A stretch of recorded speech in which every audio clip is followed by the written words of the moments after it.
الحمدللہ رب العالمین والعاقبۃ للمتقین والصلاۃ والسلام علی اشرف الانبیاء والمرسلین وعلی آلہ وصحبہ اجمعین، اما بعد فاعوذ باللہ السمیع العلیم من الشیطان الرجیم، بسم اللہ الرحمن الرحیم۔ وما ارسلناک الا رحمۃ للعالمین، صدق اللہ العظیم۔ اللہم صلی علی محمد وعلی آل محمد کما صلیت علی ابراہیم وعلی آل ابراہیم انک حمید مجید۔ اللہم بارک علی محمد وعلی آل محمد کما بارکت علی ابراہیم وعلی آل ابراہیم انک حمید مجید۔ رب اشرح لی صدری ویسر لی امری واحلل عقدۃ من لسانی یفقہوا قولی۔ محترم ناظرین کرام، بزرگان دین اور میری عزیز ماؤں اور بہنوں بھائیوں، السلام علیکم ورحمۃ اللہ وبرکاتہ۔ میں آپ کا میزبان عبدالوہاب آپ کو پروگرام گفتگو کے اندر خوش آمدید کرتا ہوں، اور امید کرتا ہوں اللہ رب العزت کی ذات سے کہ آپ سب حضرات خیریت سے ہوں گے، ٹھیک ٹھاک ہوں گے۔ اللہ تعالیٰ اپنی رحمتیں برکتیں آپ حضرات پر نازل فرمائے۔ ناظرین، سفر کا مہینہ اپنے اختتام کی طرف جا رہا ہے اور ربیع الاول کا مہینہ شروع ہونے کو ہے۔ میں کئی سال پہلے بھی میں نے ایک سیریز شروع کی تھی کہ حضور اکرم صلی اللہ علیہ وسلم کی سیرت کو بیان کیا جائے، اور آپ حضرات کے سامنے وقتاً فوقتاً حضور اکرم صلی اللہ علیہ وسلم کے حالات اور واقعات کو بیان کیا جائے، آپ کی بایوگرافی کو بیان کیا جائے تاکہ ریفریش ہو۔ حضور اکرم صلی اللہ علیہ وسلم کی زندگی کا احاطہ کرنا، آپ کی سیرت کا احاطہ کرنا بہت ہی مشکل ہے۔ ہزاروں کتابیں لکھی جا چکی، بیانات ہو چکے، پروگرامز ہو چکے، سیمینارز ہو چکے، کانفرنسز ہو چکی، حضور کی زندگی کے ایک ایک پہلو کے اوپر مقالے لکھے جا چکے، پی ایچ ڈی کیا جا چکا، لیکن آج تک کوئی بھی یہ کہے کہ میں نے حضور اکرم صلی اللہ علیہ وسلم کی زندگی کا احاطہ کر لیا ہے یا اس کا حق ادا کر دیا ہے، تو یہ بات ممکن نہیں ہے۔ لہذا یہ ہم پر بہت ضروری ہے کہ ہم حضور اکرم صلی اللہ علیہ وسلم کی سیرت کو بیان بھی کریں، اور ہمیں حضور اکرم صلی اللہ علیہ وسلم کی زندگی سے جو رہنما اصول ملتے ہیں وہ بھی ہم حاصل کریں، ان سے رہنمائی لیں اور اپنی آگے آنے والی نسلوں تک بھی پہنچائیں۔ ناظرین، ایک زمانہ تھا کہ کتابیں لکھی جاتی تھی، سیرت کے اوپر بڑی بڑی کتابیں لکھی گئی ہیں، بڑے بڑے مقالے لکھے گئے ہیں، کئی کئی جلدوں پہ یہ کام ہوا ہے۔ لیکن آج کا دور ایسا ہے کہ یہ سوشل میڈیا کا دور ہے۔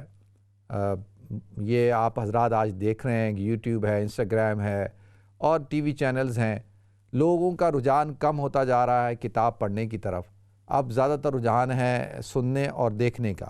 تو لہذا اس حوالے سے بھی علماء کام کر رہے ہیں، تو میری بھی کاوش یہی ہے کہ بھئی اس حوالے سے کام کیا جائے تاکہ عوام الناس کو، جو ہماری یوتھ ہے، ہمارے جو نوجوان ہیں، ہمارے جو وہ حضرات جن کا تعلق اسلام سے واجبی سا ہے، ان تک یہ پیغام پہنچے، حضور کی زندگی کے مختلف پہلوؤں کے اوپر روشنی ہم ڈالیں تاکہ اس سے وہ رہنمائی حاصل کریں۔ لہذا میں سمجھتا ہوں کہ میرے لیے یہ باعث نجات ہوگا، اور کل حضور اکرم صلی اللہ علیہ وسلم کی شفاعت کا سبب بنے گا۔ اور میں تو ایک ادنا سا طالب علم ہوں، کہاں احاطہ کر سکتا ہوں، کوشش ہوگی اور اس پر انشاءاللہ آپ حضرات کے سامنے میں پیش بھی کروں گا۔ باقی حضور اکرم صلی اللہ علیہ وسلم کی زندگی، آپ کی سیرت، جس طریقے سے قرآن پاک ایک معجزہ ہے، اسی طریقے سے حضور اکرم صلی اللہ علیہ وسلم کی سیرت بھی ایک معجزہ ہے، جو اللہ کے رسول صلی اللہ علیہ وسلم نے اپنی پوری 63 سالہ زندگی کو آپ نے اس وقت کے لوگوں کے سامنے عملی طور پر، جو آپ کو دیکھتے تھے روزانہ کی بنیاد پہ، چاہے وہ مسلمان ہو چاہے وہ غیر مسلم ہو، اور اس حوالے سے ان کے لیے تو تھا ہی، لیکن بعد میں آنے والوں کے لیے ایک بہت بڑا معجزہ ہے کہ جب ہم پڑھتے ہیں تو ہم ان سے ایک ایسی رہنمائی ملتی ہے کہ ہر معاملے کے اندر، ہر فیلڈ کے اندر، ہر مسئلے کے اندر اگر آپ کو کوئی پرابلم ہو، آپ چاہتے ہیں کہ آپ کو رہنمائی ملے، تو حضور اکرم صلی اللہ علیہ وسلم کی سیرت سے آپ رہنمائی لے سکتے ہیں۔ تو لہذا ناظرین، اس حوالے سے گفتگو ہوگی انشاءاللہ، اور ہم نے مختصر سے بریک کی طرف جانا ہے، انشاءاللہ بریک کے بعد حاضر ہوتے ہیں۔ السلام علیکم ورحمۃ اللہ وبرکاتہ۔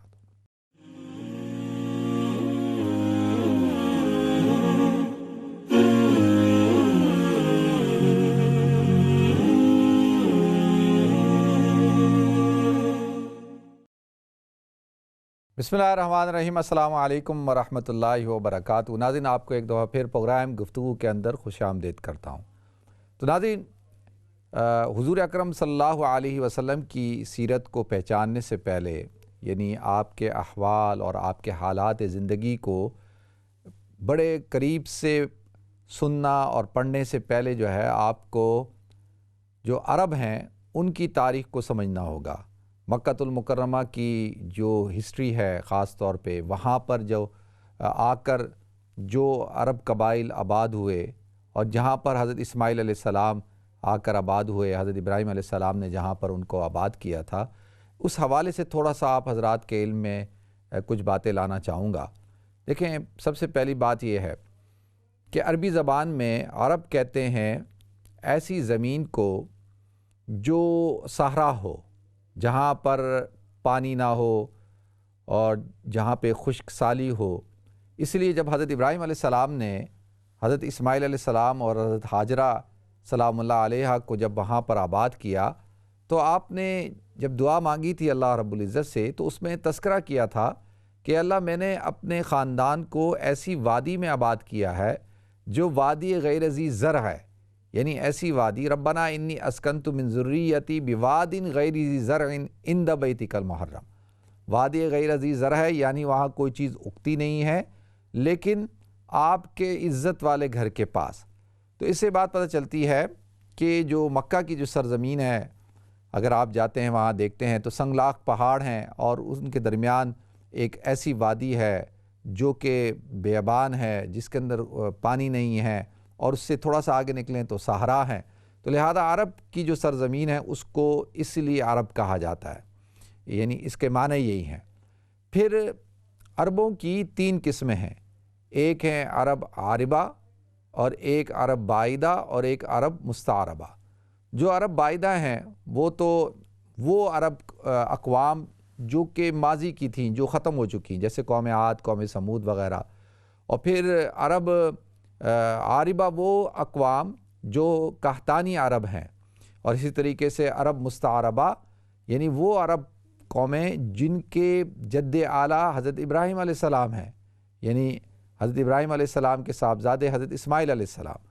تو لہذا ناظرین، یہ جو ابھی آپ کو حضور اکرم صلی اللہ علیہ وسلم کا جو خاندان ہے، یہ اور جو مدینہ منورہ میں جو 2 قبیلے تھے، اوس اور خزرج، یہ بھی ان کا تعلق بھی جو ہے وہ عرب مستعربہ سے ہے، اور یہی حضرات جو ہیں آباد ہوئے ہیں وہاں پر مکہ کے اندر بھی اور مدینہ منورہ میں بھی۔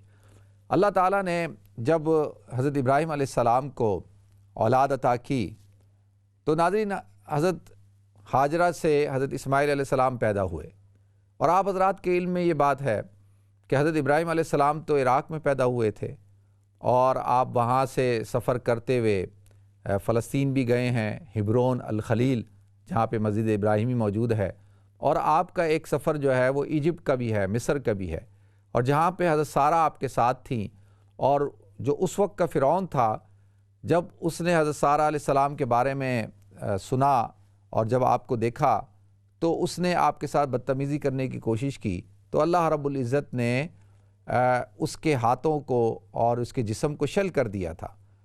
تو پھر اس نے معافی مانگی تو حضرت سارہ نے اس کو معاف کر دیا، اور اس کو اس بات کا یقین ہو گیا کہ یہ حضرت سارہ اور حضرت ابراہیم یقینی طور پر کوئی بڑی ہی مقدس شخصیات ہیں۔ تو لہذا اس نے اپنی جو صاحبزادی ہیں حضرت حاجرہ، ان کا نکاح ان کو دیا حضرت ابراہیم علیہ السلام کے نکاح میں، اور وہ خدمت کرتی تھیں حضرت سارہ کی۔ تو لہذا اس طریقے سے حضرت حاجرہ سے حضرت ابراہیم علیہ السلام کا نکاح ہو گیا۔ ناظرین، اب اللہ رب العزت نے حضرت حاجرہ سے حضرت ابراہیم علیہ السلام کو اولاد عطا فرمائی جو کہ حضرت اسماعیل علیہ السلام ہے، اور حضرت اسماعیل علیہ السلام حضرت اسحاق علیہ السلام سے 13 سال عمر میں بڑے ہیں، اور جس وقت اللہ رب العزت نے حکم دیا حضرت ابراہیم علیہ السلام کو کہ بھئی آپ اپنے بیٹے کو ذبح کریں، تو اس وقت حضرت ابراہیم علیہ السلام کی یہی ایک اولاد تھی۔ اب اس میں جو اہل یہود ہیں وہ یہ کہتے ہیں کہ جی جو جن کو ذبح کیا گیا وہ حضرت اسماعیل نہیں بلکہ حضرت اسحاق تھے، لیکن ہمارے نزدیک اور قرآن کی جو تفاسیر ہیں، قرآن کو اگر آپ غور سے پڑھیں تو اس سے یہی بات پتہ چلتی ہے کہ جن کو ذبح کیا گیا وہ حضرت اسماعیل علیہ السلام تھے، کیونکہ اس واقعے کے اندر پھر آگے جا کے یعنی اللہ تعالیٰ نے یہ بشارت دی وَبَشَّرْنَاهُ بِإِسْحَاقَ نَبِيًّا مِنَ الصَّالِحِينَ کہ ہم نے آپ کو بشارت دی اسحاق علیہ السلام کی۔ تو لہذا ہمارے نزدیک حضرت اسماعیل علیہ السلام کو اللہ تعالیٰ نے وہ شرف عطا کیا کہ حضرت ابراہیم علیہ السلام نے ان کو ذبح کیا، اللہ تعالیٰ نے ان کے عوض جنت سے مینڈا بھیجا جو ان کے عوض ذبح ہوا، تو لہذا یہ ایک عظیم قربانی تھی۔ تو ناظرین یہ میں نے مختصراً آپ حضرات کے سامنے تذکرہ کیا ہے۔ اب سوال یہ اٹھتا ہے کہ جیسے میں نے پہلے عرض کیا تھا کہ فلسطین سے آپ کو جب حکم ہوا کہ آپ جا کر اپنے بیٹے اور اپنی اہلیہ کو یہاں پر مکہ کے اندر آباد کریں۔ ناظرین مکہ کے اندر بالکل آبادی نہیں تھی، اور ایک ٹیلہ تھا جو بیت اللہ ایک ٹیلے کی صورت کے اندر تھا، اور اس کے پاس ایک درخت تھا بس، اور کسی قسم کی کوئی جو ہے وہاں پر کوئی آبادی نہیں تھی۔ حضرت ابراہیم علیہ السلام نے کھجور کا ایک تھیلا اور پانی کا ایک مشکیزہ جو ہے ان کے لیے چھوڑ دیا، اور پھر جب پانی ختم ہو گیا تو اللہ تعالیٰ نے وہاں پر زمزم کے کنویں کو جاری فرمایا۔ جب زمزم کا کنواں جاری ہو گیا ناظرین تو وہاں پر پرندے بھی آنا شروع ہو گئے پانی پینے کے لیے۔ تو اسی دوران ایک قبیلہ تھا، قبیلہ بنو جرہم، جو کہ کہاں کے رہنے والے تھے؟ یہ حضرات یمن کے رہنے والے تھے۔ یہ ٹریول کر رہے تھے اور پانی کی تلاش میں جب نکلے تو انہوں نے یہاں پر پانی کے اس کنویں کو پایا، تو لہذا اس حوالے سے انہوں نے حضرت ہاجرہ سے اجازت لی، اور قبیلہ بنو جرہم جو ہے وہ آ کر یہاں پر آباد ہو گیا۔ کہاں؟ مکۃ المکرمہ میں۔ تو ناظرین حضرت ابراہیم علیہ السلام کو اب اللہ تعالیٰ نے خواب دکھایا جس کا میں نے تذکرہ کیا۔ پہلا سفر ہو گیا کہ آپ چھوڑنے کے لیے آئے حضرت ہاجرہ کو اور حضرت اسماعیل علیہ السلام کو جب وہ بالکل چھوٹے تھے۔ پھر اللہ تعالیٰ نے خواب دکھایا کہ بھئی جاؤ اور اپنے بیٹے کو ذبح کرو۔ فلما بلغ معہ السعی قال یا بنی انی اری فی المنام انی اذبحک، کہ میں نے خواب میں دیکھا ہے اے میرے پیارے بیٹے کہ میں آپ کو ذبح کر رہا ہوں۔ تو یہ دوسرا سفر تھا حضرت ابراہیم علیہ السلام کا۔ اور ناظرین اس کے بعد پھر آپ کا تیسرا سفر ہوا ہے جب حضرت اسماعیل علیہ السلام موجود نہیں تھے اور حضرت ہاجرہ کا انتقال ہو چکا تھا۔ آپ آئے، آ کے آپ نے پوچھا کہ بھئی اسماعیل کہاں ہیں؟ تو انہوں نے کہا جی اسماعیل تو باہر گئے ہوئے ہیں۔ تو پوچھا کہ بھئی کیا، ان کی بیوی سے پوچھا کیسے حالات چل رہے ہیں؟ تو انہوں نے کہا جی بہت ہی برے حالات ہیں، اور شکوہ شکایت کی۔ تو جب حضرت ابراہیم علیہ السلام رخصت ہونے لگے تو انہوں نے اس خاتون سے کہا کہ جب اسماعیل آ جائیں تو ان سے کہنا کہ اپنے گھر کی کنڈی کو بدل لو۔ تو لہذا جب وہ آئے حضرت اسماعیل علیہ السلام تو اپنی اہلیہ سے پوچھا کہ کیا حالات ہیں؟ انہوں نے کہا جی ایک بوڑھا شخص آیا تھا اور اس طرح سے کہہ کے گیا۔ تو کہا کہ وہ تو میرے والد محترم تھے اور مجھے کہہ کے گئے کہ میں تمہیں طلاق دے دوں۔ تو لہذا انہوں نے پھر دوسری شادی کی جو کہ قبیلہ بنو جرہم کے جو سردار تھے میزاز، ان کی بیٹی تھی۔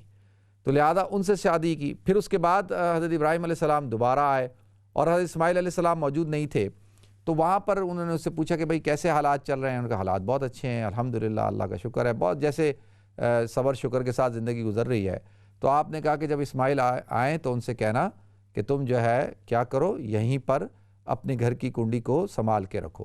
تو لہذا جب حضرت اسماعیل علیہ السلام آئے تو انہوں نے اپنی اہلیہ سے پوچھا، تو انہوں نے کہا کہ اس طرح سے ایک شخص آئے تھے اور یہ کہہ کے گئے۔ تو کہا کہ میرے والد محترم تھے اور وہ یہ کہہ کے گئے کہ میں تمہیں ایز اے وائف کے، ایز اے اہلیہ کے اپنے پاس رکھوں۔ تو ناظرین حضرت اسماعیل علیہ السلام کو اللہ رب العزت نے 12 بیٹے عطا کیے تھے۔ تو اور وہ سارے جو خاتون تھی، جو میزاز کی جو بیٹی تھیں، یعنی قبیلہ بنو جرہم کے سردار کی بیٹی، ان سے عطا کیے تھے۔ اب جو ناظرین حضرت ابراہیم علیہ السلام کا اب جو سفر ہوا ہے یہ چوتھا سفر ہو گیا۔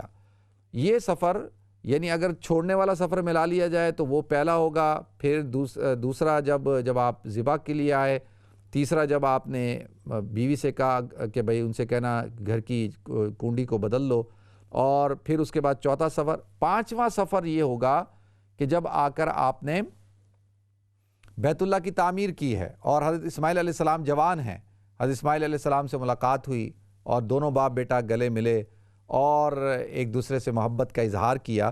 اب حضرت ابراہیم علیہ السلام نے جو ہے بیت اللہ کی تعمیر شروع کی۔ وَإِذْ يَرْفَعُ إِبْرَاهِيمُ الْقَوَاعِدَ مِنَ الْبَيْتِ وَإِسْمَاعِيلُ، یعنی ابراہیم اور اسماعیل نے بیت اللہ کی تعمیر شروع کی۔ تو اس سے پتہ چلتا ہے قواعد کہتے ہیں کہ وہ جو اثرات ہوں یا فاؤنڈیشن ہو اس کے اوپر، تو یعنی اس سے بات ہمارے علم میں آئی کہ بیت اللہ جو ہے وہ اس جگہ پہ موجود تھا، لیکن اس کی جو عمارت تھی وہ ختم ہو چکی تھی، جیسے میں نے عرض کیا کہ وہ ایک ٹیلے کی صورت میں تھا۔ اسی کے اوپر حضرت ابراہیم علیہ السلام اور حضرت اسماعیل علیہ السلام نے بیت اللہ کی تعمیر کی۔ اور ناظرین، جب بیت اللہ کی تعمیر ہو گئی، وہ آپ حضرات کے علم میں ہے کہ انہوں نے پکارا وَأَذِّن فِي النَّاسِ بِالْحَجِّ يَأْتُوكَ رِجَالًا وَعَلَىٰ كُلِّ ضَامِرٍ يَأْتِينَ مِنْ كُلِّ فَجٍّ عَمِيقٍ۔ تو حضرت ابراہیم علیہ السلام نے آواز دی، اور اسی پکار پر ہم لبیک کہتے ہوئے حج کے لیے جاتے ہیں۔ تو لہذا ناظرین، یہ حضرت ابراہیم علیہ السلام پھر اس کے بعد واپس چلے گئے، اور حضرت ابراہیم علیہ السلام کا انتقال کہاں پہ ہوا؟ الخلیل ہبرون کے اندر ہوا، اور حضرت اسماعیل علیہ السلام وہاں آباد رہے۔ حضرت اسماعیل علیہ السلام کی ناظرین عمر جو تھی وہ 137 سال تھی، اور اللہ تعالیٰ نے آپ کو 12 بیٹے دیے، اور 12 میں سے 10 تو مختلف علاقوں کے اندر نکل گئے، عرب کی سرزمین کے اندر پھیل گئے اور مختلف جگہوں پہ جا کر آباد ہو گئے، اور ان کا نام و نشان بھی ختم ہو گیا۔ لیکن 2 صاحبزادے تھے آپ کے، ایک کا نابت نام تھا اور ایک کا کیدار تھا، اور حضور اکرم صلی اللہ علیہ وسلم کی نسل جو چلتی ہے حضرت کیدار بن اسماعیل سے چلتی ہے، اور یہ نابت جسے انابتون بھی کہا جاتا ہے، یہ جب آپ جاتے ہیں جارڈن، اور جارڈن کے اندر جو پیٹرا ہے، یہاں پر یہ قبیلہ یعنی حضرت اسماعیل کے جو صاحبزادے کی جو نسل تھی انابتون جن کو کہا جاتا ہے، اور یہ وہاں پر جا کے آباد ہوئے۔ اور یہ پیٹرا کے اندر آج بھی ان کے بنائے ہوئے جو پہاڑوں کے اندر جو سرنگیں بنائی ہوئی ہیں، مکان بنائے ہوئے ہیں، اور وہ رہنے کی جگہیں بنائی ہوئی ہیں، وہ آپ حضرات جا کے دیکھ سکتے ہیں۔ تو یہ وہاں آباد ہو گئے۔ تو یہ حضرت اسماعیل علیہ السلام کے بیٹے تھے۔ حضرت اسماعیل علیہ السلام جب تک زندہ رہے وہ مکہ کے سردار تھے، پھر ان کے بعد جو کیدار بن اسماعیل تھے، اور پھر ناظرین کیدار بن اسماعیل کے بعد ان کے ایک صاحبزادے تھے 2، وہ ایک کے بعد دوسرے وہ جو ہے سردار رہے۔ پھر ان کے انتقال کے بعد ان کے جو نانا تھے وہ سردار بن گئے، اور ان کی عمر بھی کافی طویل تھی، اور اس طرح سے جو سرداری تھی مکۃ المکرمہ کی وہ قبیلہ بنو جرہم کے اندر آ گئی، اور قبیلہ بنو جرہم جو ہے وہ کافی سالوں تک جو ہے وہ ان کا اقتدار رہا، اور پھر جا کر جب بخت نصر نے حملہ کیا اور اس حملے کی وجہ سے ان کو شکست ہوئی، تو پھر دوبارہ سے حضرت اسماعیل علیہ السلام کی نسل میں یعنی بنو عدنان کے اندر مکہ کی سرداری جو ہے وہ آ گئی۔ تو ناظرین اسی وجہ سے یہ سلسلہ چلتا رہا۔ حضرت حضور اکرم صلی اللہ علیہ وسلم کی ولادت ہوئی، اور آپ نے فرمایا کہ دیکھو اللہ تعالیٰ نے پوری کائنات کو تخلیق کیا، اس میں جو سب سے بہترین افراد تھے اللہ تعالیٰ نے ان کو ایک طرف کیا، اور ان میں سے جو ہے جو سب سے بہترین جو قبیلہ تھا اس کو پھر اللہ تعالیٰ نے جو ہے وہ الگ کیا، اور اس میں جو بہترین خاندان تھا اس کو الگ کیا، اور اس خاندان میں جو سب سے بہترین جو افراد تھے ان میں سے اللہ تعالیٰ نے مجھے پیدا کیا۔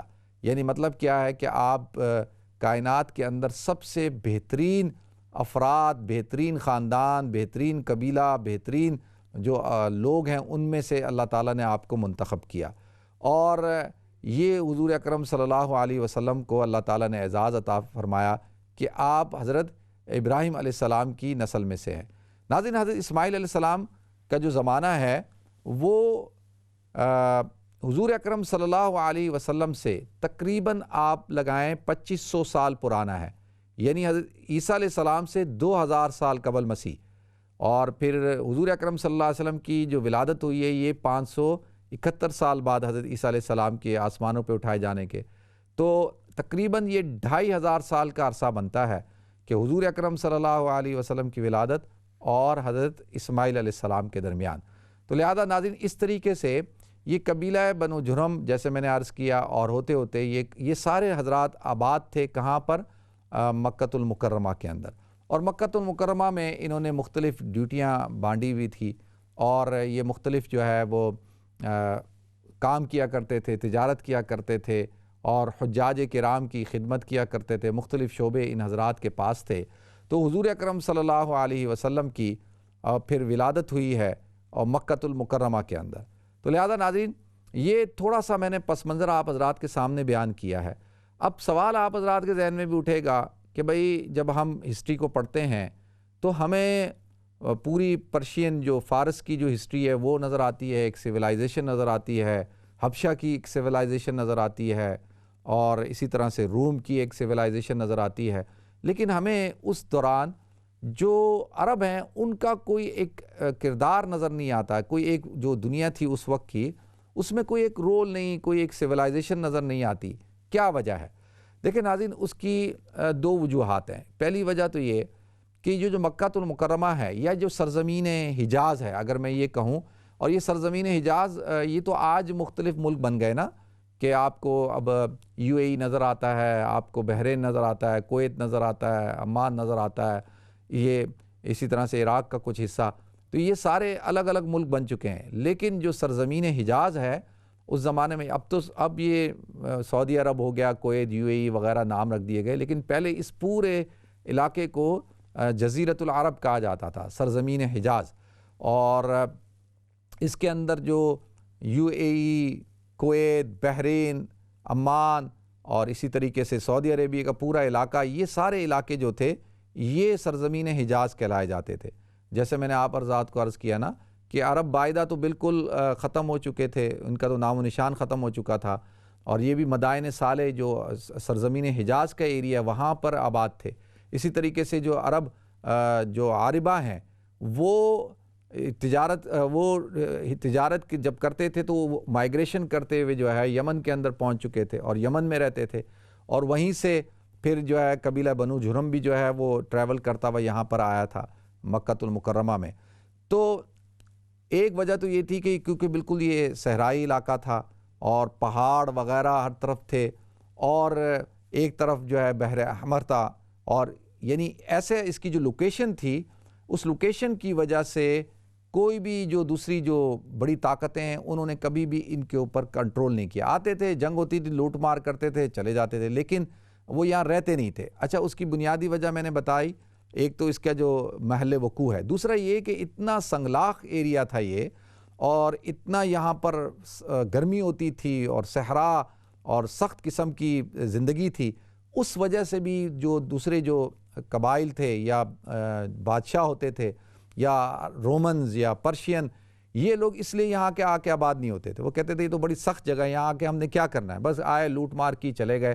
ایک وجہ تو یہ۔ دوسری وجہ یہ ہے کہ یہ تو دو وجوہات ہوں گے، محل وقوع ہو گیا، اور عرب کا جو خاص طور پہ جو موسم ہے اور ان کی جو زندگی تھی بہت ہی زیادہ سخت تھی، اور تیسری وجہ یہ ہے کہ جو سویلائز جو اس وقت کی حکومتیں تھیں وہ عربوں کو یعنی اس وقت میں سب سے زیادہ بیکورڈ سمجھتی تھی۔ وہ کہتی تھی یہ لوگ تو بدو ہیں اور بالکل ان کے اندر تو کسی قسم کی کوئی سویلائزیشن نہیں ہے، اور ان کو ان کے حال پہ چھوڑا ہوا تھا، اور صرف یعنی حضرت، جیسے میں نے عرض کیا کہ حضرت ابراہیم علیہ السلام کے اور حضرت اسماعیل علیہ السلام کے بیت اللہ کو تعمیر کرنے کے بعد صرف ان کو ایک جو وصف حاصل تھا یا ان کے پاس ایک فخر کی چیز تھی، وہ بیت اللہ تھا، اور اسی لیے سرزمین حجاز کے جو لوگ تھے وہ یہاں پر آیا کرتے تھے اور وزٹ کیا کرتے تھے، بس اس سے زیادہ ان کے پاس کچھ بھی نہیں تھا۔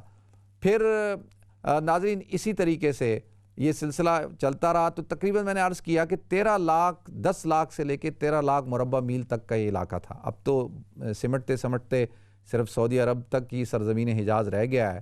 اور ناظرین انشاءاللہ اس سے آگے اس کو کنٹینیو کریں گے کل۔ اللہ تعالیٰ مجھے آپ کو ہم سب کو سمجھنے کی توفیق عطا فرمائے۔ وآخر دعوانا ان الحمدللہ رب العالمین۔ تو دیکھتے ہیں ہمارے ساتھ کالر کون ہے۔ السلام علیکم۔ جی وعلیکم السلام ورحمۃ اللہ وبرکاتہ۔ مولانا صاحب آپ ٹھیک ہیں؟ الحمدللہ میں ٹھیک ہوں، اللہ کا کرم، شکر اللہ کا۔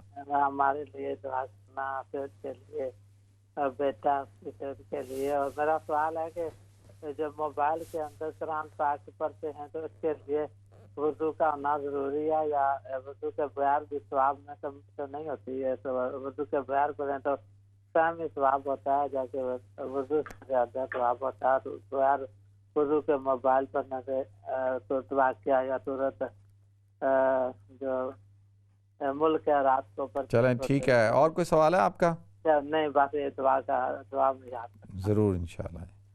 ٹھیک ہے جی، بہت شکریہ آپ کی کال کا، جزاکم اللہ۔ نیکسٹ کال لیتے ہیں جی. السلام علیکم. وعلیکم السلام جی. جی جی مفتی صاحب السلام علیکم. وعلیکم السلام ورحمۃ اللہ وبرکاتہ. جی ماشاء اللہ بہت اچھا پروگرام ہے آپ کا, بڑا مزہ آ رہا ہے سن کر, اور میں تو ہمیشہ آپ کا پروگرام دیکھتا ہوں. الحمدللہ آپ کو ہسٹری کے بہت زیادہ مطالعہ ہے, ماشاء اللہ بڑی خوشی ہے سن کر. جی جی شکریہ. جی اور میرے 2 سوال ہیں جناب علی. پہلا سوال تو یہ ہے کہ ایک ہوتی ہے قضا نماز جو آپ کی اسی دن کی نماز جو رہ گئی ہے وہ آپ نے نماز پڑھنی ہے. دوسری قضا نمازیں جو پہلے انسان کی چھوٹی ہوئی ہیں ان میں سے فجر کی نماز جو ہے آیا ان کے ساتھ سنتیں ادا کرنی پڑیں گی یا صرف فرض ادا کرنے پڑیں گی, ایک سوال جو ہے. اور دوسرا سوال یہ ہے کہ بھائی میرے ایک جاننے والے ہیں, انہوں نے اکاؤنٹ تھا ان کا بینک میں جو سیونگ اکاؤنٹ ہے, تو اس پہ انہوں نے ویسے وہ بند کرا دیا ہے ابھی وہ اکاؤنٹ, تو اس پہ ان کو کچھ انٹرسٹ ملا ہے. ٹھیک ہے, وہ پوچھنا چاہتے ہیں کہ بھائی وہ انٹرسٹ کی رقم جو ہے وہ تقریباً تھوڑی سی ہے, وہ اس کو میں کیسے خرچ کریں. چلیں ٹھیک ہے میں بتاتا ہوں جی. ٹھیک ہے, بہت شکریہ آپ کی کال کا, جزاکم اللہ. نیکسٹ کال لیتے ہیں. السلام علیکم. جی السلام علیکم مولانا صاحب. وعلیکم السلام ورحمۃ اللہ وبرکاتہ. جی جزاک اللہ, آپ کا بیان بہت عمدہ تھا, کیونکہ پچھلے دنوں اتفاق سے میں کچھ کورس پہ کری تھی حدیث کا, تو اس میں پورے حضور صلی اللہ علیہ وسلم کے قبائل کی اہمیت اور ان سب کے بارے میں پڑھ رہی تھی, تو آج آپ کے مجھ سے سن کے اور ریمائنڈ بھی ہو گیا. اور اللہ تعالیٰ آپ کو بہت برکتیں عطا فرمائے کہ ہم لوگ سنتے ہیں تو ہمیں بہت اچھا فریشنس, مطلب وہ تھوڑا سا مطلب علم میں اضافہ ہو جاتا ہے, کیونکہ ہم لوگ پڑھتے تو اتنا ہے نہیں بکس وغیرہ. اور میرا ایک سوال یہ تھا مفتی صاحب کہ اگر نماز میں جیسے یہ ہوا کہ جمعہ کی میں یہ سنت ہے کہ حضور صلی اللہ علیہ وسلم جیسے سورہ منافقون اور سورہ جمعہ پڑھتے تھے, تو میں بھی اکثر پڑھتی ہوں, لیکن اس دن یہ ہوا کہ میں نے آخری جو اس کی آخری آیت ہے سورہ منافقون کی, فاصدق واکم من الصالحین, وہ میں نے واکم وصدق من الصالحین پڑھ لیا, پہلے واکم پڑھا. تو یہ بہت بڑی غلطی ہے کہ اس کو ریپیٹ کرنا پڑے گا. اس وقت میں تذبذب میں رہی کہ میں کیا کروں, مجھے اچھا نہیں لگا, مطلب بعد میں احساس ہوا. کس میں, نماز کے اندر پڑھا آپ نے؟ جی فرض نماز میں. اچھا. اور دوسری یہ کہ چاشت اور جو اشراق کے جو نفل ہوتے ہیں, تو اس میں یہ ہے نا کہ حضور صلی اللہ علیہ وسلم بھی کبھی 4 پڑھتے تھے, کبھی 2 پڑھتے تھے چاشت کے.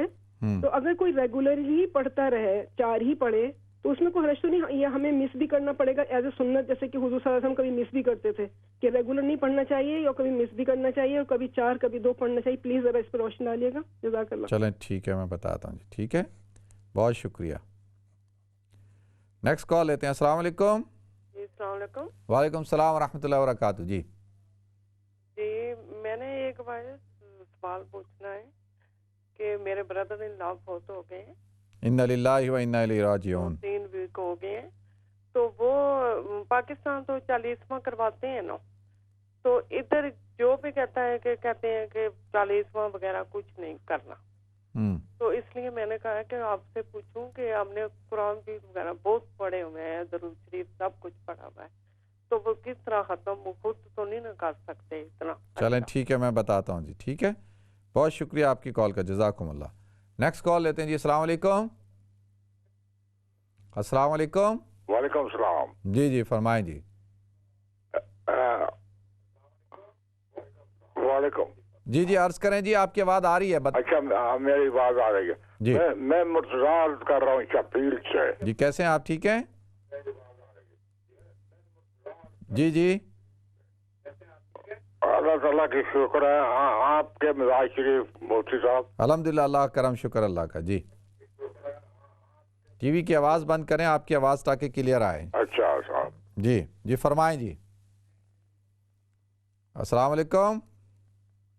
وعلیکم السلام. السلام علیکم امام صاحب, کیسے ہیں آپ؟ الحمدللہ میں ٹھیک ہوں, آپ خیریت سے ہیں؟ ٹھیک ہیں بس الحمدللہ, دعائیں امام صاحب. آپ کی پروگرام بہت اچھا جا رہا ہے ماشاء اللہ آپ کا. شکریہ. جی امام صاحب میرا کوشچن ہے, جو سپر مارکیٹ میں جو ٹیسٹ ملتے ہیں نا, جیسے کہ جو بیف ہوتا ہے یا اسٹیک ہوتا ہے, اس پہ سوٹیبل وہ ویجیٹیرین ہوتا ہے فلیور, کیا وہ ہم کھا سکتے ہیں نہیں کھا سکتے؟ جیسے کہ کچھ نوڈلز ہوتے ہیں اس میں خالی فلیورنگ ویجیٹیبل کی ہوتی ہے, وہ کھا سکتے ہیں یا نہیں کھا سکتے؟ چلیں ٹھیک ہے میں بتاتا ہوں جی. اوکے جی, جزاک اللہ صاحب. ٹھیک ہے جی, بہت شکریہ آپ کی کال کا, جزاکم اللہ. نیکسٹ کال لیتے ہیں. السلام علیکم. وعلیکم السلام. جی جی فرمائیں جی. مفتی صاحب جی یہ میری عرض آپ سے، آپ کی بڑی نوازش ہوگی، اللہ تعالیٰ آپ کو اور علم دے. مجھے قرآن پاک کے سارے لفظ چاہیے، کتنے ہیں گنتی میں؟ چلیں ٹھیک ہے، میں آپ کی نوازش ہے. بہت شکریہ جی. نیکسٹ کال لیتے ہیں. السلام علیکم. وعلیکم السلام مفتی صاحب، کیسے مزاج ہیں؟ الحمدللہ میں ٹھیک ہوں. اوکے جناب، تو سوال یہ ہے کہ امام کے پیچھے نماز پڑھی جا رہی ہے اور مقتدی التحیات یعنی تشہد میں التحیات پڑھنا بھول گیا یا یہ کہ درود پڑھنا بھول گیا، تو ایسی صورت میں سلام پھیرتے وقت اس کی نماز ہو جائے گی یا اسے انفرادی طور پہ اپنا سجدہ سہو کرنا پڑے گا؟ چلیں ٹھیک ہے، میں بتاتا ہوں. ٹھیک ہے، بہت شکریہ آپ کی کال کا جی، جزاکم اللہ. نیکسٹ کال لیتے ہیں. السلام علیکم. Assalamu alaikum. وعلیکم السلام ورحمۃ اللہ وبرکاتہ. I have a question. It's in regards to my sister. We take her hospital and she's very, very ill. The doctors say they give medicine and she still doesn't get better. And we don't know what it is. The doctors don't know what it is. She keeps getting temperature and her skin goes yellow and she faints. So is there a wazifa that you could please give her? Inshallah, sister, I can give you something to recite. ٹھیک ہے، اللہ تعالیٰ ان کو صحت کاملہ دائمہ عاجلہ مستمر عطا فرمائے. Next call لیتے ہیں. السلام علیکم. وعلیکم السلام رحمۃ اللہ وبرکاتہ. اچھا مفتی صاحب، آپ اتنی بڑی ہستی کے بارے میں ماشاءاللہ ماشاءاللہ اتنا اچھا پروگرام آپ کا جا رہا ہے. اچھا مفتی صاحب، میں یہ سوال اپنے فرینڈ کے لیے کر رہی ہوں. میری بھی اصلاح ہو جائے گی. وہ ماشاءاللہ تہجد گزار بھی ہیں اور نماز کی پابند ہیں. ٹھیک ہے، اگر کوئی سمجھے کہ تہجد کے لیے اٹھ نہ سکے اور فجر پہ ان کی آنکھ کھلی، تو ایسی صورت میں فجر کی نماز پہلے پڑھیں یا وتر پہلے پڑھیں؟ چلیں ٹھیک ہے، میں بتاتا ہوں. ٹھیک ہے، میں پہلے بتاتا ہوں. ٹھیک ہے، بہت شکریہ آپ کی کال کا، جزاکم اللہ. اچھا، انہی کے سوال سے شروع کر لیتا ہوں تاکہ یہ آنٹی پہلے ان کو ذرا جواب مل جائے. دیکھیں، اگر کوئی شخص جو ہے وہ پابندی کے ساتھ تہجد کی نماز پڑھتا ہے اور کسی دن اس کی آنکھ نہیں کھلی، اور وہ جب آنکھ کھلی تو فجر کا وقت ہو چکا تھا، تو اب اب وہ جب پابندی سے تہجد پڑھتا تھا تو پھر وتر بھی تہجد میں پڑھتا تھا، تہجد کے ساتھ پڑھتا تھا، تو اس دن اس کی وتر بھی نہیں ہوئی. تو آپ کا سوال یہ ہے کہ پہلے وہ وتر پڑھے گا یا فجر کی نماز پڑھے گا. اچھا دیکھیں، وتر کی نماز تو ہو گئی اب قضا، تو لہذا پہلے فجر کی نماز کا وقت ہے، فجر کی نماز پڑھ لیں اور اس کے بعد جو ہے وتر کی نماز پڑھ لیں. ٹھیک ہے جی، تو وتر کی نماز بعد میں پڑھ لیں، پہلے فجر کی نماز پڑھ لیں کیونکہ وہ تو قضا ہو چکی ہے. ٹھیک ہے جی، اللہ تعالیٰ مجھے آپ کو ہم سب کو عمل کرنے کی توفیق عطا فرمائے. اور جو بھی دیکھیں، آپ اور آپ جیسی جتنی بھی ہماری مائیں بہنیں بزرگ خواتین و حضرات تہجد پڑھتے ہیں، تو میری ان سے گزارش ہے جب بھی تہجد میں دعا مانگیں تو اس دعا میں مجھے بھی شامل رکھیں اور تمام امت کو شامل رکھیں، تمام عالم اسلام کو شامل رکھیں، تمام علماء کو، مشائخ کو، اور جتنے بھی حضرات اس وقت پریشان حال ہیں اس پینڈیمک کی وجہ سے. لوگوں کے کاروبار ختم ہو گئے ہیں، لوگوں کے ساتھ کافی ایشوز ہو رہے ہیں، تو جابیں چلی گئی ہیں یا سیلری کٹ ہو چکی ہے، کافی فائنینشیل ایشوز بھی کھڑے ہو چکے ہیں، ڈومیسٹک ایشوز وائلنس وغیرہ بھی ہو رہا ہے، گھر ڈسٹرب ہو رہے ہیں. تو جتنے بھی یہ نیک آپ جیسے لوگ ہیں، میری ان سے گزارش ہے کہ ضرور اپنی دعاؤں میں ہم سب کو یاد رکھیں. دوسرا میری بہن نے سوال پوچھا تھا. اچھا ناظرین، ہمیں بریک کی طرف جانا ہے، انشاءاللہ بریک کے بعد حاضر ہوتے ہیں اور پھر میں بقیہ سوالات کے جواب دیتا ہوں. السلام علیکم ورحمۃ اللہ وبرکاتہ.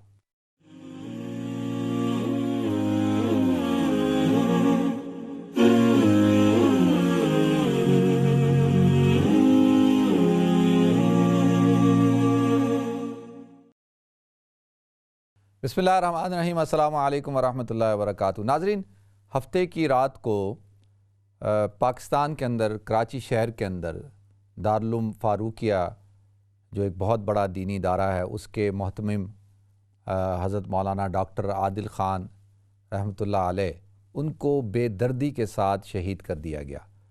ناظرین، ایک بڑا ہی المناک واقعہ ہے اور اس کی جتنی مذمت کی جائے اتنا کم ہے. یہ بڑی افسوسناک بات ہے. دیکھیں، قرآن میں اللہ تعالیٰ نے ارشاد فرمایا کہ یہ جو بنی اسرائیل تھے یہ یقتلون الانبیاء بغیر حق، کہ یہ انبیاء کو قتل کرتے تھے بغیر کسی ریزن کے، تو اس کی بنا پر اللہ تعالیٰ نے ضربت علیہم الذلۃ والمسکنہ، اللہ تعالیٰ نے ان کے اوپر ذلت اور رسوائی کو، مسکنت کو طاری کر دیا۔ ناظرین، وہ مغضوب علیہ ہوئے، اللہ تعالیٰ نے ان پر لعنت کی، اللہ کے غصے کا شکار ہوئے۔ دنیا کے اندر واحد ملک پاکستان ہے ناظرین جہاں پر علماء کرام کو اور بڑے چوٹی کے بڑے بڑے اسکالرز، یقین جانیے ہمارے ہاں جب تماسل کیا جاتا ہے نا کہ جی ایک جرنل جو ہے وہ ہمیں 32 کروڑ کا پڑتا ہے، ایک جو CSS آفیسر ہے وہ 15 کروڑ کا پڑتا ہے، ہمیں جو ہے فلاں بندہ، ایک پولیٹیشین تیار ہوتے ہوتے جو ہے اس کی پوری زندگی لگ جاتی ہے، لیکن کبھی آپ تقابل کر سکتے ہیں کہ ایک اسکالر، ایک بہت بڑا عالم دین اور ایک استاذ العلماء اور شیخ الحدیث بننے میں کتنا ٹائم لگتا ہے؟ میں پیسے کی تو، اسلام میں پیسے کا تو تقابل ہی نہیں ہے، کہ دنیا داروں کا معاملہ ہے کہ وہ پیسے سے تقابل کرتے ہیں۔ ایک شیخ الحدیث بننے میں پوری زندگی انسان کی لگتی ہے، اور اگر اس کو دنیاوی اعتبار سے تولا جائے تو وہ کروڑوں کیا اربوں روپوں سے بھی زیادہ قیمتی شخص ہوتا ہے۔ اور یہ علماء کے وارثی، علماء انبیاء کے ورثاء ہیں، العلماء ورثۃ الانبیاء۔ تو پاکستان کے اندر چن چن کر اور علماء کو شہید کیا جاتا ہے۔ اب ہفتے کو شہید کیا ڈاکٹر عادل خان کو، اور کل رات کو شہید کیا مفتی سمیع الحق صاحب ہیں کراچی کے، ایک بڑے عالم تھے، ان کو چھریوں کا وار کر کے قتل کر دیا گیا۔ دیکھیں یہ ایک بہت بڑی شرم کی بات ہے، افسوس کی بات ہے کہ آج تک پاکستان کے اندر علماء کا جو بھی قتل ہوا کسی کے بھی قاتل کو نہیں پکڑا گیا۔ ہمارے استاد مفتی نظام الدین شاہ مزید رحمۃ اللہ علیہ، ڈاکٹر حبیب اللہ مختار رحمۃ اللہ علیہ، مفتی عبدالسمیع صاحب رحمۃ اللہ علیہ، مولانا سعید احمد جلال پوری رحمۃ اللہ علیہ، حضرت مولانا یوسف ودھیانوی رحمۃ اللہ علیہ، مفتی جمیل خان رحمۃ اللہ علیہ، مولانا عبدالحمید رحمۃ اللہ علیہ، اور کتنے ڈاکٹر مولانا عنایت اللہ، اور اسی طریقے سے جو ہے یہ بڑے بڑے علماء، اور اب ڈاکٹر عادل خان۔ تو لہذا یہ بڑا افسوسناک واقعہ تھا، اس کی جتنی مذمت کی جائے کم ہے، اور اللہ تعالی ہماری ریاست کو توفیق عطا فرمائے کہ وہ علماء کرام کو سیکیورٹی پرووائڈ کریں، اور ان کی جان مال کی حفاظت کی ذمہ داری ہر دور میں، ہمیشہ ہر ملک میں ریاست کی ہوتی ہے، تو وہ اپنی ذمہ داری کو پورا کرے۔ اللہ تعالیٰ ڈاکٹر صاحب کی مغفرت فرمائے، اور اللہ تعالیٰ ان کے درجات کو بلند فرمائے۔ تو ناظرین، اسی طریقے سے ہمارے ایک دوسرے بہت بڑے استاد، اور یعنی استاذ الاساتذہ، 90 سال سے زیادہ عمر تھی، حضرت مولانا عبدالحلیم چشتی، شیخ الحدیث حضرت مولانا عبدالحلیم چشتی صاحب رحمۃ اللہ علیہ، ان کا بھی انتقال ہو گیا کل، اور وہ بھی بہت بڑے بزرگ تھے، بہت بڑے عالم دین تھے۔ اللہ تعالیٰ ان کی مغفرت فرمائے، اللہ تعالیٰ ان کو جنت الفردوس کے اعلیٰ مراتب عطا فرمائے۔ تو ناظرین، میری بہن نے سوال پوچھا تھا کہ وضو کے بغیر اگر موبائل پڑھیں تو کیا پڑھا جا سکتا ہے؟ بالکل آپ پڑھ سکتے ہیں بغیر وضو کے۔ میں نے جیسے کئی دفعہ عرض کیا ہے، دیکھیں جو مصحف ہوتا ہے نا، مصحف کو بغیر وضو کے چھونا منع ہے، اور کیونکہ وہ آل دا ٹائم مصحف ہوتا ہے، قرآن ہمیشہ ہی قرآن ہوتا ہے، وہ کسی وقت بھی اپنی اصل حالت سے نہیں نکلتا۔ لیکن یہ جو موبائل فون ہے نا، دیکھیں یہ سیل فون ہے، یہ ابھی تو ایک سیل فون ہے، ایک ڈیوائس ہے بس، لیکن جیسی میں اس کی اب یہ ایپ کھولتا ہوں، قرآن کی ایپ میں نے کھول لی، اب جیسی میں نے قرآن کی ایپ کھول لی ہے، ابھی قرآن میرے سامنے نظر آ رہا ہے، تو اب میرا یہ قرآن کے حکم میں ہے۔ اب اس پہ علماء کا اختلاف ہے، بعض علماء کہتے ہیں کہ نہیں، اس کو بھی بغیر وضو کے آپ چھو نہیں سکتے، بعض علماء کہتے ہیں نہیں، کیونکہ یہ مصحف حقیقی نہیں ہے، اور ابھی حکمی طور پہ مصحف شامل کا حکم اس پہ لگ رہا ہے، تو لہذا اس کو آپ چھو سکتے ہیں۔ تو لہذا دونوں کی رائے ہے، فتویٰ اس بات پہ ہے کہ بھائی بغیر وضو کے آپ قرآن کو، یعنی موبائل فون پہ قرآن کو پڑھ سکتے ہیں اور چھو بھی سکتے ہیں۔ اور اس بات پر اتفاق ہے کہ جب موبائل فون کی ایپ کھلی ہوئی ہو، اپلیکیشن کھلی ہوئی ہو، تو اس کو آپ ٹوائلٹ میں نہیں لے جا سکتے، اس وقت جب جائیں تو اس کو آف کر کے ٹوائلٹ میں لے کے جائیں، ٹھیک ہے جی، کہیں بے حرمتی نہ ہو۔ دوسرا میرے بھائی نے سوال پوچھا ہے کہ ان کی نماز قضا ہو گئی اس دن کی، اور اب فجر کی سنتیں بھی ان کی قضا ہو گئیں، نماز فجر کی جب قضا ہو گئی تو سنتیں بھی نہیں پڑھ سکے، تو وہ اب جب پڑھیں گے تو کیا ادا کریں گے؟ تو کیا فجر کی سنتیں بھی ادا کریں گے؟ اچھا دیکھیں، جب نماز ایک قضا ہو جاتی ہے نا، تو وہ اب قضا نماز ہے، مثال کے طور پہ اگر آج کسی نے ظہر نہیں پڑھی اور عصر نہیں پڑھی تھی تو وہ فجر نہیں پڑھی تھی تو وہ اس کی قضا ہو گئی، چاہے وہ آج کے دن کی قضا ہو، چاہے وہ کل کی قضا ہو، چاہے وہ پرسوں کی قضا ہو، قضا ہے، آپ نے اس کو ادا کرنا ہے، ٹھیک ہے جی، ادا کرنا ہے۔ یہ نہیں کہ جی آج کے دن کی قضا ہوئی ہیں تو ان کو تو ادا کرنا ہے، جو 1 سال پہلے 6 مہینے پہلے قضا ہوئی تھی ان کو ادا نہیں کرنا، ان کو بھی ادا کرنا ہے اور آج کے دن کی بھی نمازوں کو ادا کرنا ہے، ٹھیک ہے۔ اور فجر کی سنتوں کا یہ ہے کہ اگر آپ اس دن ادا کر رہے ہیں ظہر سے پہلے یعنی ظہر کا وقت شروع ہونے سے پہلے تو آپ ان سنتوں کو بھی ان کی بھی ادا کریں گے، ان کی فضیلت بہت زیادہ آئی ہے۔ باقی اگر ظہر کا وقت ہو گیا اس کے بعد آپ قضا کر رہے ہیں تو صرف آپ کو فجر کی نماز کی جو 2 رکعت فرض ہیں ان کی قضا کرنی ہوگی، ٹھیک ہے جی۔ دوسرا میرے بھائی نے سوال پوچھا ہے کہ ان کا ایک اکاؤنٹ تھا، سیونگ اکاؤنٹ، اس میں انٹرسٹ کی رقم آ گئی ہے تو اب وہ اس رقم کو کیا کریں؟ اچھا دیکھیں، جو رقم ہوتی ہے فی ذاتی ہی اس کے اندر تو نفع ہوتا ہے نا، پیسے سے فائدہ تو آپ پہنچا سکتے ہیں، اگرچہ وہ ناجائز ہے، حرام ہے آپ کے لیے اپنے ذات کے لیے استعمال کرنا، اس رقم کو آپ غریبوں میں تقسیم کر دیں اور آپ ضرورت مندوں میں اس کو آپ تقسیم کر سکتے ہیں۔ اور دوسرا یہ ہے کہ اگر آپ کے اوپر کوئی انٹرسٹ چڑھ چکا ہے تو آپ اس میں بھی اس کو ادا کر سکتے ہیں، ٹھیک ہے جی۔ تیسرا جو سوال پوچھا ہے کہ جی وہ سورہ جمعہ اور سورہ منافقون انہوں نے تلاوت کی تو اس میں ان سے اچھا دیکھیں وہ ایسا ہے کہ اگر معنی نہ بدلیں، فَأَصَدَّقَ وَأَكُن مِّنَ الصَّالِحِينَ، آپ نے بولا کہ شروع میں آپ نے صالحین پڑھ لیا بعد میں یہ، تو اس سے اتنا کوئی معنی میں فرق نہیں پڑتا، ٹھیک ہے جی۔ تو اور اس سے جو ہے نماز ہو جاتی ہے، اور لیکن کوشش کرنی چاہیے کہ بھئی کوئی غلطی نہ ہو، اور ایسی غلطی جس سے معنی ہی بدل جائے تو پھر اس سے نماز نہیں ہوتی، لیکن آپ کی صورت میں جو ہے اس سے نماز ہو جائے گی۔ چاش کی رکعت آپ فرما رہی ہیں کہ کیا ہمیں کبھی 2 پڑھتے ہیں ہم، کبھی 4 پڑھتے ہیں، تو ایسا کر سکتے ہیں، بالکل آپ کر سکتے ہیں، 2 بھی پڑھ سکتے ہیں، 4 بھی پڑھ سکتے ہیں۔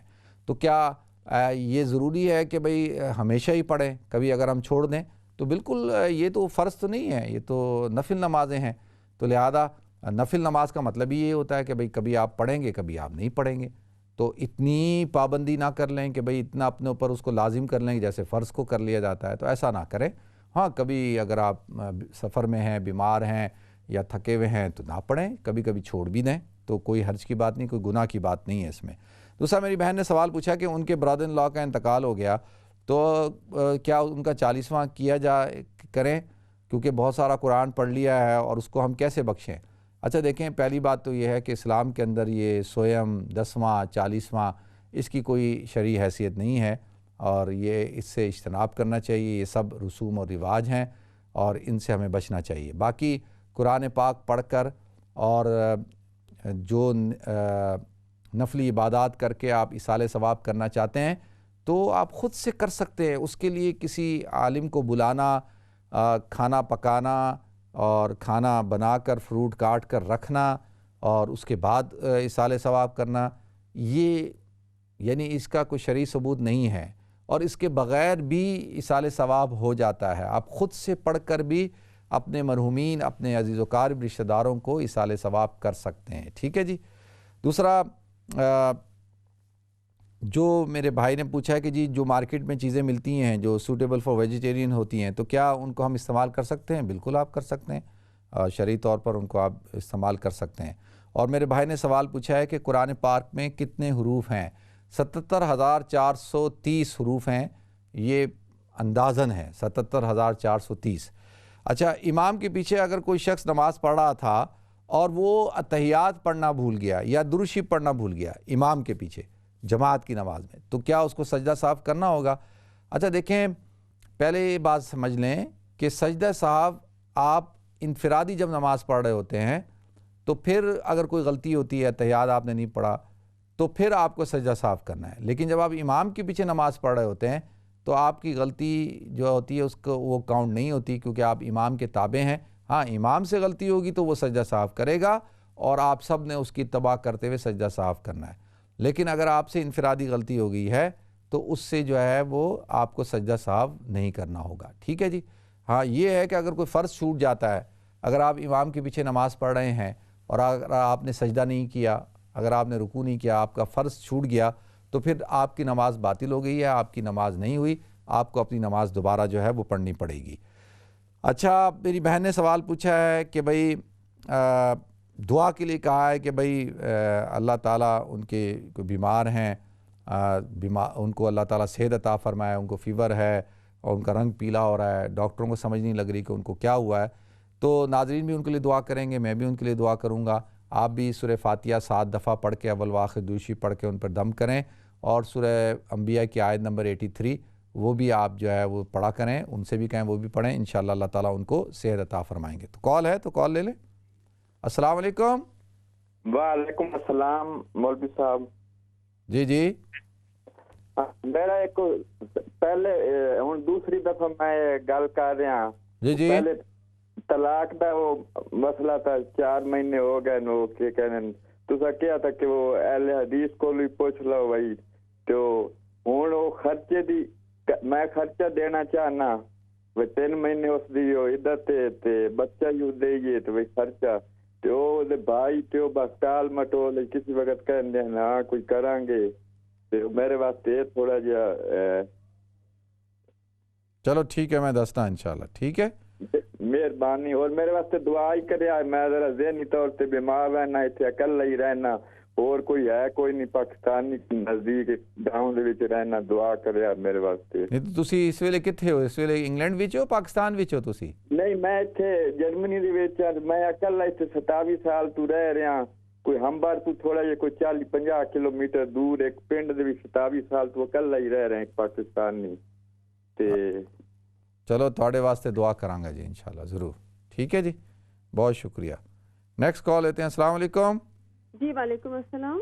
جی جی السلام علیکم مفتی صاحب۔ وعلیکم السلام ورحمۃ اللہ وبرکاتہ۔ جی مجھے آپ سے بس ایک چھوٹی سی چیز یہ معلوم کرنا تھی کہ ایک حدیث شریف، مجھے پتہ ہے حدیث شریف تو ٹھیک ہے کہ مطلب میں اس لیے پوچھ رہی ہوں آپ سے کہ میں تھوڑا سا چھوٹا سا بزنس میں نے سٹارٹ کیا ہے کپڑوں کا نا گھر سے ہی، تو وہ مطلب حدیث شریف یہ تھی کہ اگر مطلب حضور صلی اللہ علیہ وسلم نے یہ کہا ہے کہ اگر آپ سے کوئی مال خریدے اور آپ اس کو واپس لے لیں، اس کو پیسے واپس دے دیں، تو اس سے آپ کو جنت میں اللہ تعالیٰ ایک گھر بنا کے دیں گے۔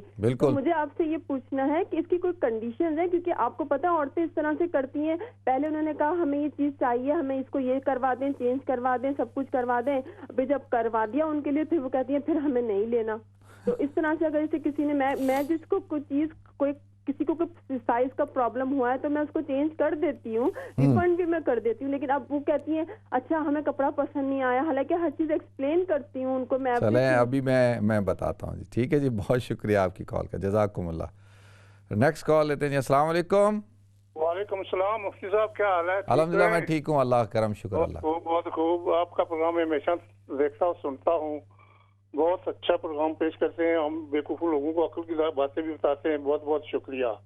باقی میرا ایک سوال ہے جی جی کہ عام آج کل تو آپ کو جان سے آپ بار بار کہتے بھی ہیں، پھر بھی بعض لوگ جو ہے وہ اتنا عمل نہیں کرتے کہ بعض آدمی کوئی بیمار ہو جاتے ہیں تو عام عورتیں مولویوں کے پاس یا پیروں کے پاس جاتی ہیں تو ان کو وہ تویز لکھا دیتے ہیں کہ جاؤ یہ گلے میں ڈال دو، یہ کرو وہ کرو، بعض دفعہ آدمی ناپاک وغیرہ بھی ہوتا ہے، تو آیا کہ اس ایسا کرنے سے ٹھیک ہے یا نہیں ہے؟ یہ چلیں ٹھیک ہے میں بتاتا ہوں جی، ٹھیک ہے، بہت شکریہ آپ کی کال کا، جزاکم اللہ۔ نیکسٹ کال لیتے ہیں جی۔ السلام علیکم۔ وعلیکم السلام مفتی صاحب، جی مجھے آپ سے کچھ دو سوال کرنا ہے۔ جی جی جی نماز کے بارے میں، جی جی جیسے صبح کی نماز جو ہوتی ہے تو 2 سنت 2 فرض، تو یہ بتا دیں کہ سنت میں کیا کیا پڑھنا ہے، فرض میں کیا کیا پڑھنا ہے؟ ٹھیک ہے میں بتاتا ہوں جی۔ اچھا ٹھیک ہے، بہت شکریہ۔ نیکسٹ کال لیتے ہیں۔ السلام علیکم۔ جی وعلیکم السلام ورحمۃ اللہ۔ جی جی جی مفتی صاحب، جی جی جی فرمائیں حضرت۔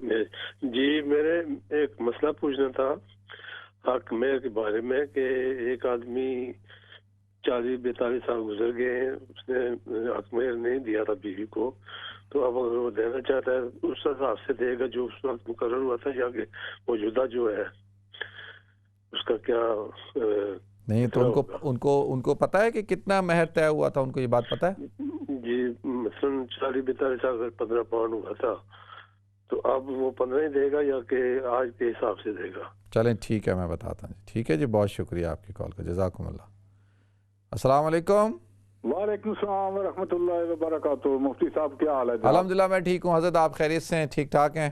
شکر الحمدللہ جناب، آپ کا پروگرام بہت اچھا جا رہا ہے. شکریہ. خداوند کریم آپ کو جزائے خیر کرے آپ کو. تو میرا سوال ہے جی کہ اگر آدمی 4 سنتیں پڑھ رہا ہے تو 2 سنتوں میں تو اس نے سورۃ فاتحہ اور دوسری سنتیں پڑھ لی ہیں، ٹھیک ہے. پھر اتحیات کے بعد جو ہے وہ پھر کھڑا ہو کے سورۃ فاتحہ پڑھی، اس کے بعد وہ سورۃ دوسری پڑھنی بھول گیا ہے. ٹھیک ہے. تو اس نے نماز جو ہے وہ سنتیں پڑھ لی 4. اچھا، اس میں کیا ہے؟ اس کا سجدہ صاف کرنا ہے یا نہیں کرنا؟ دوسرا فرضوں میں جو ہے وہ دوسرے 4 جو فرض ہوتے ہیں اس میں 2 فرض میں جو سورت پڑھتے ہیں تو 2 فرض آخری 2 فرض ہیں اس میں سورت نہیں پڑھتے. تو اگر وہ سورت پڑھ لی جائے تو کیا اس میں سجدہ صاحب ہے؟ چلیں ٹھیک ہے، میں بتاتا ہوں جی. ٹھیک ہے، بہت شکریہ آپ کی کال کا، جزاکم اللہ جی، جزاکم اللہ. جی نیکسٹ کال لیتے ہیں. السلام علیکم. وعلیکم السلام. اچھا مولانا صاحب، میرا یہ سوال ہے جی کہ ایک ایسا ہے کہ ہمارے والدین تھے، ابھی تو وفات پا گئے ہیں دونوں، تو انہوں نے اپنی بیٹیوں، جو ان کی دونوں بیٹیاں ہیں وہ شادی شدہ، اپنے گھر میں سیٹل الحمدللہ سب ٹھیک ٹھاک. تو انہوں نے پوچھا بھائی کہ یہ پراپرٹی میں سے جو کچھ بھی آپ کو چاہیے وہ ہم آپ کو دیں. تو وہ کہنے لگی بھائی نہیں، ہمیں تو الحمدللہ ہم اپنے گھر بار والی ہیں، ہم سیٹل ہیں، ہمیں کچھ بھی نہیں چاہیے. تو وہ کیا ہوا کہ وہ ان کے گزرنے کے کافی عرصے کے بعد، یعنی کہ 10-12 سال کے بعد، ہمیں تو اس وقت معلوم نہیں تھا کہ لینا چاہیے یا نہیں لینا چاہیے، تو ابھی تو ہمیں چاہیے. یہ سوال یہ آتا ہے کہ اگر انہیں پتہ ہے یا نہیں پتہ تھا، اس میں کیا سلسلہ ہے؟ نمبر 1. دوسرا یہ ہے کہ ایک اور بھائی ہے، اور اس نے بڑا چھوٹا جب بھائی جو ہے اس کو بھی اسی طرح، اس کو سب کو جلن تھا، اور اس نے دیا اور جو کچھ دیا پراپرٹی میں سے، تو دینے کے بعد اس نے بھی یہی کیا کہ 5-10 سال 15 سال کے بعد وہ کہنے لگا بھائی کہ نہیں، میں نے دیا تھا لیکن ابھی میرا پروگرام کینسل ہو گیا، میں نہیں دینا چاہتا. تو ان دونوں صورتوں میں آپ پلیز ذرا آگاہ. وہ دوسرا بھائی کیا کہتا؟ ابھی میں لینا نہیں چاہتا. تو جس بھائی نے دیا تھا نا جی، تو وہ ابھی کہتا ہے کہ اب میں دینا نہیں چاہتا. ہاں، میں دینا چاہتا، وہ میں نے غلطی سے تمہیں دے دیا تھا تو ابھی نہیں دینا چاہتا. چلیں ٹھیک ہے، میں بتاتا ہوں. ٹھیک ہے جی، بہت شکریہ. نیکسٹ کال لیتے ہیں. السلام علیکم. ہلو، السلام علیکم مفتی صاحب. وعلیکم السلام. کیسے ہیں آپ؟ الحمدللہ میں ٹھیک ہوں، آپ خیریت سے؟ ٹھیک ہے بس ٹھیک الحمدللہ. آپ سے ایک سوال ہے. جی.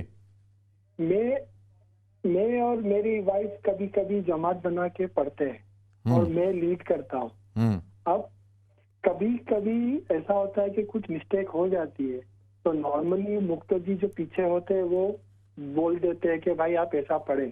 اب اگر میں اور میری وائف پڑھ رہے ہیں تو کیا وائف بول سکتی ہے کہ میں نے مسٹیک کیا ہوں، یا لیڈیز کو الاؤڈ نہیں ہے بولنا؟ چلیں ٹھیک ہے، میں بتاتا ہوں. ٹھیک ہے، نیکسٹ کال لیتے ہیں. السلام علیکم. وعلیکم السلام. مولانا جی. مولانا صاحب، میرے کو تیمم کس چیز پر ہوتا ہے اس کا متعلق پوچھنا تھا. چلیں ٹھیک ہے، میں بتاتا ہوں. آخر میں دعا بھی کرنی ہے. ٹھیک ہے.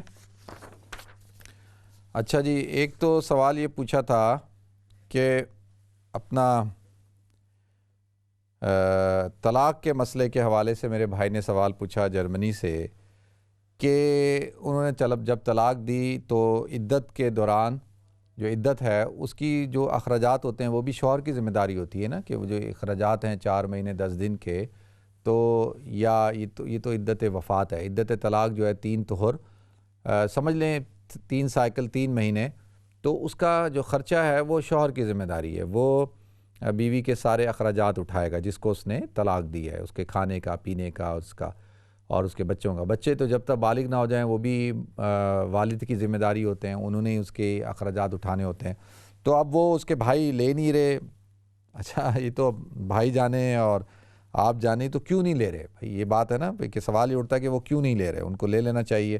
تو آپ کی تو ذمہ داری ہے کہ آپ نے ان کو وہ پیسے دینے ہیں، تو وہ آپ ان کو پیسے دیں. اب مجھے یہ نہیں پتا کہ بھائی کیوں نہیں لے رہے, کیا وجہ ہے, شاید وہ چاہتے نہیں ہوں کہ آپ نے طلاق دے دی ہے, غصے میں ہیں تو کیا ہیں, تو واللہ عالم. لیکن آپ نے وہ پیسے ان کو دینے, وہ پیسے آپ رکھیں اور یہ ان کی امانت ہے اور آپ نے ان کو دینے ہیں یہ پیسے, ٹھیک ہے. دوسرا میری بہن نے کہا ہے کہ جی وہ کاروبار انہوں نے کپڑے کا شروع کیا اور حدیث پر عمل کرتی ہیں کہ بھائی جو لوگ واپس کرنا چاہیں وہ واپس کر لیتی ہیں, لیکن کچھ لوگ ان کے ساتھ زیادتی کرتے ہیں. اچھا دیکھیں, ایسا تو ہرگز شریعت میں اس بات کی اجازت نہیں ہے. تجارت جو ہے اس کے اندر جو ہے وہ جب آپ ڈیل کر رہے ہوتے ہیں نا تو خیار رویت ہوتی ہے. خیار رویت یعنی کیا ہے کہ بھائی میں یہ چیز لے کے جا رہا ہوں, اگر اس کے اندر خیار عیب بھی ہوتا ہے کہ اگر کوئی عیب نکل آیا یا یہ چیز مجھے پسند نہیں آئی یا کچھ ہو گیا تو میں 3 دن کے اندر اندر اس کو واپس کروں گا. یعنی یہ پابندی ہوتی ہے کہ بھئی آپ 3 دن کے اندر اندر اس کو واپس کریں گے, ٹھیک ہے, اگر آپ نے لیتے وقت یہ حق حاصل کیا ہے. یا آپ بیچتے وقت کہتے ہیں کہ بھئی یہ پین میں بیچ رہا ہوں, آپ کا ہو گیا اور آپ جیسے ہے ابھی آپ دیکھ لیں اس کو, آپ کو پسند آتا ہے ٹھیک ہے آپ لیں, نہیں پسند آتا نہیں لیں, لیکن میں اس کو واپس نہیں لوں گا. تو وہ کہتا ہے ٹھیک ہے بھائی, وہ دیکھتا ہے اچھی طریقے سے, دیکھنے کے بعد کہتا ہے ٹھیک ہے جی مجھے پسند آ گیا میں لے لیتا ہوں. اب وہ کہتا ہے ہاں بس ایک ہے کہ اگر میں یہ گھر لے کے گیا اور میں نے اپنی بیوی کو دکھایا تو اس کو اگر پسند نہیں آیا تو پھر آپ واپس کریں گے؟ تو وہ کہتا ہے چلو ٹھیک ہے. یا وہ کہتا ہے میں اس کو گھر لے کے گیا اور اس کے اندر کوئی عیب ہو گیا, کوئی فالٹ ہوا, تو کیا آپ واپس کریں گے؟ یہ خراب ہوگا تو واپس کریں گے؟ تو آپ نے کہا بالکل کروں گا, اور 3 دن کی وہ شرط لگا دی, ٹھیک ہے.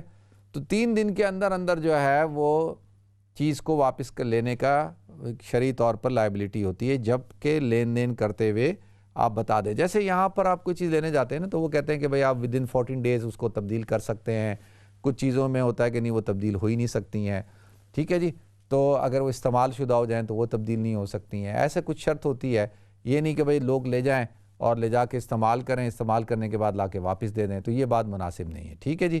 تو وہ پھر نہیں ہے کہ یہ کہ ایک آدمی ہے لے کے چلا گیا بیچارہ ضرورت مند ہے, اس کو اس چیز کی ضرورت نہیں تھی, واپس لاتا ہے تو پھر بیچ دیتا ہے, تو پھر واپس کرتا ہے تو پھر ٹھیک ہے. لیکن جیسے میں آپ کو کہہ رہا ہوں نا, آپ اس طرح سے ڈیل کریں.